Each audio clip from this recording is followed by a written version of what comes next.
చేపట్టిన దీక్ష గత ప్రభుత్వంలో తిరుపతి లడ్డూని అపవిత్రం చేసేందుకు గాను ఆయన చేపట్టిన దీక్షకు మద్దతుగా జన సైనికులందరూ ప్రతి గ్రామంలో కూడా 2-3 రోజులు దీక్ష చేపట్టాలని చెప్పేసి తలపెట్టాం. ఈ చాలా దురదృష్టకరం.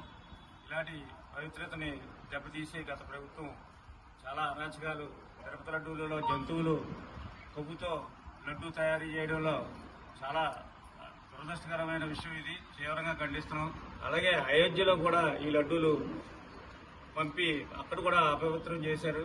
ఇలాంటి క్రిస్టియన్స్లు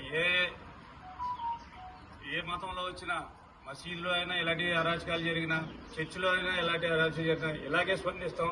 పవన్ కళ్యాణ్ గారు చెప్పినట్టు ఆయన ఆశయాలకు అనుగుణంగా మేమందరం కూడా దీన్ని ప్రతి గ్రామంలోకి తీసుకెళ్లి ప్రతి 4 మండలాల్లో మా 4 మండలాల్లో కూడా ఇలాంటి కార్యక్రమాలు తలపెట్టాం.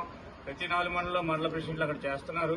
మేము కూడా అటెండ్ అయ్యి ఇది 2-3 రోజులు ఈ కార్యక్రమాన్ని మేము జయప్రదం చేసి ఈ గత ప్రభుత్వం చేసిన అరాచకాలని, దుష్ట పాలన కూడా మేము అంతమొందించాం. కాబట్టి ఇప్పుడు కూడా దాన్ని శుభ్రంగా కడుక్కోవడానికి అవినీతి ప్రభుత్వం ప్రార్థనలు కాబట్టి పవన్ కళ్యాణ్ గారు చేపట్టిన దీక్షని విజయవంతం చేయాలని ఆ భగవంతుని ప్రార్థిస్తూ సెలవు తీసుకుంటున్నాం.